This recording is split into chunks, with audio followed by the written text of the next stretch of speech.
আসসালামু আলাইকুম, code blowing চ্যানেলের আরও একটি নতুন পর্বে আপনাকে স্বাগত জানাচ্ছি। আজকে আমি দেখাবো কিভাবে আমরা আমাদের ওয়ার্ডপ্রেস ওয়েবসাইটে থিম ইনস্টল করতে পারি। তাহলে চলুন শুরু করা যাক।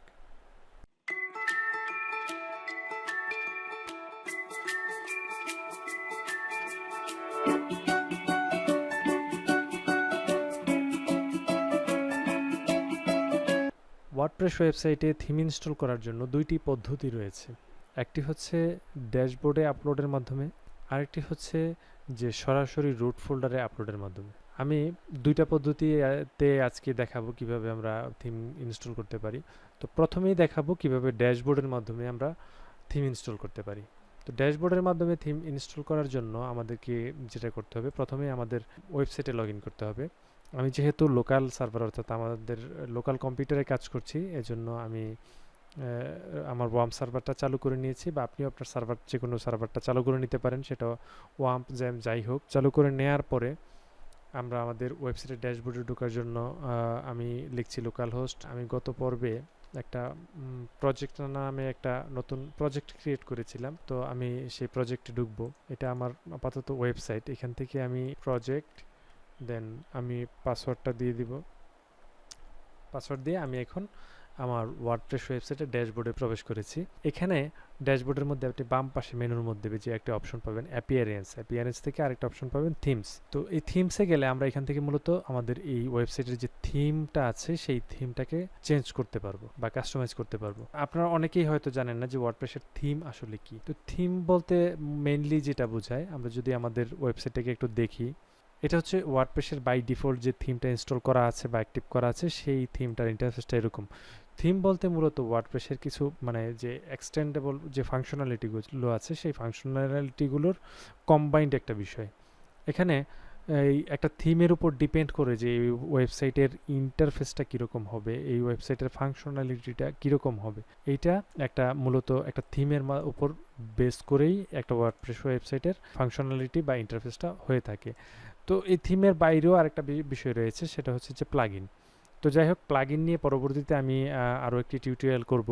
তো আপাতত আমরা থিম বলতে বুঝি সেটা হচ্ছে যে এই ধরনের যে ইন্টারফেসটা, এই ইন্টারফেসটাকে একটা থিম পরিচালনা করে থাকে। এছাড়াও আমরা এই একটা ওয়েবসাইটের যে ফাংশনালিটি রয়েছে সেই ফাংশনালিটিগুলো একটা থিমের উপর ডিপেন্ড করে। আরেকটা বিষয় হচ্ছে যে আপনার থিমটা নির্ভর করে আপনি কোন নিশ নিয়ে ওয়েবসাইটটা তৈরি করছেন, আপনার টার্গেটেড অডিয়েন্স কারা। আপনি যদি একটা রেস্টুরেন্টের জন্য ওয়েবসাইট তৈরি করতে চান, সেক্ষেত্রে অবশ্যই আপনাকে একটা রেস্টুরেন্টের জন্য একটা প্রেফারেবল একটা থিম চুজ করতে হবে। তো সেমভাবে আপনি যখন একটা থিম নেবেন, অর্থাৎ আপনি যদি প্রিমিয়াম থিম নেন, সেই প্রিমিয়াম থিমটা আপনাকে যেই ওয়েবসাইট থেকে নিচ্ছেন সেই ওয়েবসাইট থেকে ডাউনলোড করতে হবে। আপনি যদি থিম ফরেস্ট থেকে নেন কিংবা টেমপ্লেট মনস্টার থেকে নেন, সেখান থেকে আপনি যখন থিম ডাউনলোড করবেন, আমরা যারা একদম নতুন, আমরা একটা ভুল করে থাকি, সেটা হচ্ছে যে আমরা যে ফাইলটা পাই সেই ফাইলটাই আপলোড করার চেষ্টা করি, তখন বিভিন্ন রকমের ইরর শো করে। আসলে আমরা যখন প্রিমিয়াম কোনো থিম কিনি, তখন যেটা হয়, ওরা ওই থিমের সাথে বিভিন্ন ডকুমেন্টেশন, বিভিন্ন ডেমো কন্টেন্ট, বিভিন্ন আরও কিছু ফাইল বা আরও কিছু ফোল্ডার সংযুক্ত করে রাখে। ফলে কি হয়, আমাদের যেই প্রকৃত থিম ফাইলটা, সেটা আমরা খুঁজে না বের করেই আমরা কি করি, সরাসরি জিপ ফাইলটাকে আপলোড করে দিই। তো এক্ষেত্রে আপনাদেরকে থিম ফাইলটাকে খুঁজে বের করতে হবে। খুঁজে বের করে সেই ফাইলটাকে আমরা আপলোড করে এখানে ইনস্টল করতে পারি। তো আপলোড করে ইনস্টল করার জন্য আমাদেরকে প্রথমে যেটা করতে হবে, অ্যাড নিউতে যেতে হবে। অ্যাড নিউতে যাওয়ার পরে আমরা এখানে যদি চাই যে ওয়ার্ডপ্রেসের রিপোজিটরিতে, অর্থাৎ এখানে আমরা যদি ওয়ার্ডপ্রেসের অফিসিয়াল ওয়েবসাইটে যাই, অফিসিয়াল ওয়েবসাইটে যাওয়ার পরে এখানে আমরা থিমস নামে একটা মেনু পাবো, এখানে ক্লিক করব। এখানে ক্লিক করার পরে এখানে দেখতে পাচ্ছি যে 3957টা থিম রয়েছে। এই থিমগুলা আমরা চাইলে ইউজ করতে পারি। এই থিমগুলো যদি আমরা ইনস্টল করতে চাই, সেক্ষেত্রে আমাদেরকে আপলোড করার প্রয়োজন হবে না। আমরা এখানে যদি থিমের নামটা লিখে সার্চ করি, ওই থিমটা পেয়ে যাব। যেমন আমি যদি অস্ট্রা লিখে সার্চ করি, এই যে অস্ট্রার যে থিমটা রয়েছে, এই থিমটা কিন্তু এখানে চলে আসছে। তো এখান থেকে আমি যদি এখন এই থিমটাকে ইনস্টল করতে চাই, এখানে আমরা একটু নিচেই দেখতে পাচ্ছি যে এখানে ইনস্টল প্রিভিউ, আমরা চাইলে প্রিভিউটা দেখতে পারি, আমরা চাইলে এখান থেকে ইনস্টল করতে পারি। তো আমি এখানে ইনস্টলে ক্লিক করলাম। এখন আপনার ইন্টারনেটের উপর বেস করে এই সময়টা নির্ধারণ হবে যে কতক্ষণ সময় নেবে এই থিমটা ইনস্টল হওয়ার জন্য। আমরা দেখতে পাচ্ছি যে আমাদের যেই থিমটা আছে সেই থিমটা এখানে ইনস্টল হয়ে গেছে। এখন যদি আমরা আবার থিমসে যাই, থিমসে যাওয়ার পরে আগে ছিল আমাদের এই 3টা থিম, এখন দেখতে পাচ্ছি যে এখানে এই নতুন যে আমরা থিমটা ইনস্টল করেছি সেই থিমটাও এখানে চলে আসছে। এখন নর্মালি আমাদের ইন্টারফেস কিন্তু এইটা। এখন আমরা যদি এই যে অস্ট্রা যে থিমটা আছে সেটাকে যদি অ্যাক্টিভ করি, আমরা এখানে অ্যাক্টিভ করার পরে এখানে আমরা একটা ওয়েলকাম মেসেজ পাচ্ছি। এখন আমরা যদি এখানে একটু রিলোড দিই, দেখবো যে আমাদের ইন্টারফেসটা কিন্তু চেঞ্জ হয়ে যাচ্ছে, চেঞ্জ হয়ে গেছে, টোটালি চেঞ্জ। তো এই চেঞ্জ হওয়ার কারণ কি? কারণ হচ্ছে আমরা নতুন একটা থিম এখানে ইনস্টল করেছি, দ্যাটস ওয়াই আমাদের এই ইন্টারফেসটা চেঞ্জ হয়ে গেছে। এটা গেল একটা পদ্ধতি, অর্থাৎ আমরা ওয়ার্ডপ্রেসের যেই ডিফল্ট থিমগুলো আছে সেই থিমগুলো চাইলে এই পদ্ধতিতে আমরা ইনস্টল করতে পারি। তো আরেকটা পদ্ধতিতে আমরা ইনস্টল করতে পারি, সেটা হচ্ছে আমি যদি এখন আমার এই রিপোজিটরিতে যাই, আমি অন্য যে কোনো একটা, যেমন ওশান ডাব্লিউপি, এই থিমটাকে আমি ইনস্টল করব, বাট আমি চাচ্ছি না যে এইভাবে ইনস্টল করি, আমি অ্যাড নিউ থেকে তারপর এখানে সার্চ করে, আমি এইভাবে চাচ্ছি না। অর্থাৎ ধরে নেই যে এইটাই আমার প্রিমিয়াম থিম। তো আমি যখন এই থিমটাকে ডাউনলোড করব, আমার এই থিমটা ডাউনলোড হয়ে গেছে। তো আপনারা, আমি এর আগে বলেছি অবশ্যই যে থিম ফরেস্ট বা প্রিমিয়াম টেমপ্লেট মানুষেরা এই ধরনের সাইট থেকে যখন থিম কিনবেন তখন অবশ্যই আপনি আপনার থিম ফাইলটাকে খুঁজে বের করবেন সেই জিপ ফোল্ডারটা থেকে। তো যাই হোক, আপনি থিম ফোল্ডারটা খুঁজে বের করে ওইখানে হয়তো ওরা ফাইলটাকে জিপ করেই দিবে, অথবা আপনি ওই ফোল্ডারটা বের করে ওই ফোল্ডারটাকে জিপ করবেন।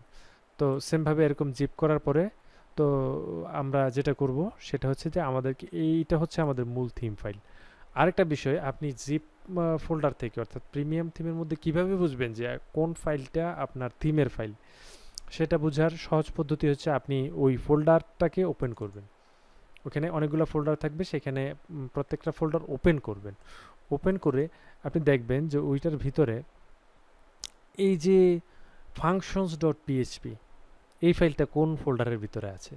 যেখানে ফাংশনস ডট পিএইচপি বা index dot PHP, header dot PHP, footer dot PHP, এই ফাইলগুলো যেই ফোল্ডারের ভিতর থাকবে বা যেই জিপ ফাইলে থাকবে, বুঝে নেবেন যে সেই ফোল্ডারটি বা সেই জিপ ফাইলটি হচ্ছে আপনার অরিজিনাল থিমের ফাইল। তো সেই ফোল্ডারটিকে আপনি যদি জিপ করা না থাকে তাহলে জিপ করে নেবেন, আর যদি জিপ করা থাকে তাহলে কোনো কিছু করার দরকার নেই, সেই ফোল্ডারটি রাখবেন। রেখে এখন আমরা যেটা করব, আমরা আমাদের ড্যাশবোর্ডে চলে যাব। তো ড্যাশবোর্ডে আসার পরে বরাবরের মতো আমরা থিমসে যাব। থিমসে যাওয়ার পরে আমরা অ্যাড নিউতে যাব। অ্যাড নিউতে যাওয়ার পরে এইবার আমরা যেটা করব, আপলোড থিমে ক্লিক করব।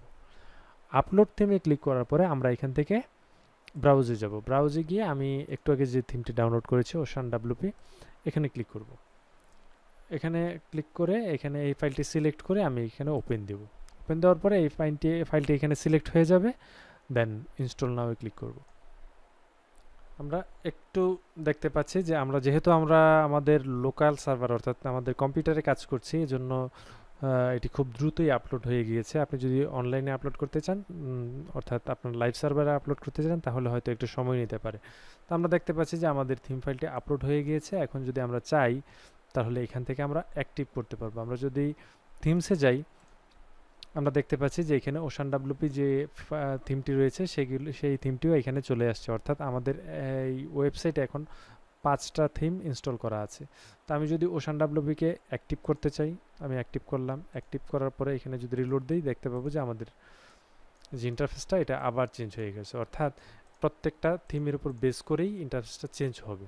মাঝে মধ্যে একটা সমস্যা হয়, সেটা হচ্ছে যে আপনি যখন কোনো একটা প্রিমিয়াম থিম কিনবেন, সেই থিমের ভিতরে আরও অনেক ফাইল থাকে, যার কারণে দেখা যায় যে সেই থিমটা একটু বেশি ওয়েটের হয়। অর্থাৎ সেটা ফ্রি থিমের ক্ষেত্রেও হতে পারে, অর্থাৎ থিমের ফাইল সাইজটা একটু বেশি। অর্থাৎ একটা থিম দেখা যাচ্ছে যে 10-12 এমবি পর্যন্ত হয়ে যায় বা 20 এমবি পর্যন্ত হয়ে গেল, তখন দেখা যায় যে বাই ডিফল্ট সেটা ওয়ার্ডপ্রেসের এইখানে, অর্থাৎ ড্যাশবোর্ড থেকে আপলোড করা সম্ভব হচ্ছে বা ইনস্টল করা সম্ভব হচ্ছে না। তো ফলে আমরা একটা ভোগান্তিতে পড়ে যাই। এখন আমরা আরেকটা পদ্ধতি দেখব কিভাবে আমরা আমাদের এই মানে ড্যাশবোর্ড ছাড়া কিভাবে আমরা আমাদের ওয়েবসাইটে থিম ইনস্টল করতে পারি। এজন্য আমি যেটা করব, আপাতত আমি নর্মাল যেই থিমটা আছে আমার 2021 থিমটাকে অ্যাক্টিভ করে রাখলাম, এবং আমি ওশান ডাব্লিউপি এই থিমটাকে ডিলিট করে দিচ্ছি। আমি এখান থেকে ডিলিট করে দিলাম। এখন কিন্তু আমার ওয়েবসাইটের মধ্যে, আমাদের ওয়েবসাইটে এখানে কিন্তু আর এই ওশান ডাব্লিউপি থিমটা নাই। এখন আরেকটা যে পদ্ধতি আছে সেটা হচ্ছে যে আমরা সরাসরি আমাদের যে প্রজেক্ট ফোল্ডার আছে, আমাদের প্রজেক্ট ফোল্ডারে চলে যাব। আমি এখানে ওয়াম্প ইউজ করেছি, এখান থেকে www, দেন আমি প্রজেক্টে চলে গেলাম, আমার যে ফোল্ডারটা ছিল। এখানে আসার পরে আমরা আমাদের ওয়েবসাইটে যে থিমগুলো ইনস্টল করি, সেই থিমগুলো মূলত ডাব্লিউপি কন্টেন্ট এর ভিতরে যেই থিমস ফোল্ডারটা রয়েছে, থিমস ফোল্ডারের ভিতরে গিয়ে জমা হয়। যেমন এখানে অলরেডি আমাদের যে 4টা থিম আছে, সেই 4টা থিমের ফোল্ডারটাই এখানে দেখতে পাচ্ছি। এখন যদি আমরা যে থিমটি ডাউনলোড করেছিলাম, যেমন ওশান ডাব্লিউপি, এই থিমটি ডাউনলোড করেছিলাম, এইটার জিপ ফাইলটা যদি ওপেন করি, ওপেন করার পরে এখন যদি আমরা আমাদের প্রজেক্টে যাই, ওয়াম্প www, দেন প্রজেক্ট, এখান থেকে যদি আমরা এখন ডাব্লিউপি কন্টেন্ট এই ফোল্ডারে যাই, দেন থিমসে যাই, এখানে যদি পেস্ট করি, অর্থাৎ এই ফোল্ডারটি এখানে টেনে ছেড়ে দিই, তাহলে আমাদের থিমটি আমাদের ওয়েবসাইটে ইনস্টল হয়ে যাবে। আপনি যদি লাইভ সার্ভারে ইনস্টল করতে চান, সেমভাবে আপনার যেই পাবলিক HTML এ যদি আপনার প্রজেক্ট থেকে থাকে, তাহলে সেইখানে আপনি ডাব্লিউপি কন্টেন্টের ভিতরে থিমস যে ফোল্ডারটি আছে, সেখানে গিয়ে আপনার থিমটি জিপ ফাইলে আপলোড করে দিয়ে দেন এক্সট্রাক্ট করে দেবেন ফাইলটি। এক্সট্রাক্ট করে দিলে এইভাবে চলে আসবে। এখন যদি আমি আমার এই থিমস ফোল্ডারটাকে এখানে রিলোড করি, দেখব যে আমাদের এখানে এই যে ওশান ডাব্লিউপি থিমটা চলে এসেছে। এখন আমরা এখান থেকে এই থিমটাকে অ্যাক্টিভ করে নিতে পারি। আমরা যদি এখানে অ্যাক্টিভ করি, সেম আমরা দেখতে পারবো যে আমাদের এই থিমটি অ্যাক্টিভ হয়ে গেছে। তো এভাবেই মূলত আমরা এই দুইভাবেই আমরা আমাদের ওয়েবসাইটের মধ্যে, অর্থাৎ ওয়ার্ডপ্রেস ওয়েবসাইটের মধ্যে আমরা থিম ইনস্টল করতে পারি। আশা করি ভিডিওটি আপনাদের ভালো লেগেছে, আর যদি ভালো লেগে থাকে তাহলে ভিডিওতে একটা লাইক দিতে পারেন। যদি কোনো সমস্যা হয়ে থাকে তাহলে কমেন্ট করে রাখতে পারেন। আর সেই সাথে আপনি যদি এরকম ভিডিও আরও পেতে চান এবং এরকম কোডিং রিলেটেড ভিডিও পেতে চান, তাহলে চ্যানেলটি সাবস্ক্রাইব করে রাখতে পারেন, যাতে করে পরবর্তী ভিডিওটা খুব দ্রুতই আপনাদের কাছে পৌঁছে যায়। আশা করি সেই পর্যন্ত সবাই ভালো থাকবেন, সুস্থ থাকবেন। আল্লাহ হাফিজ।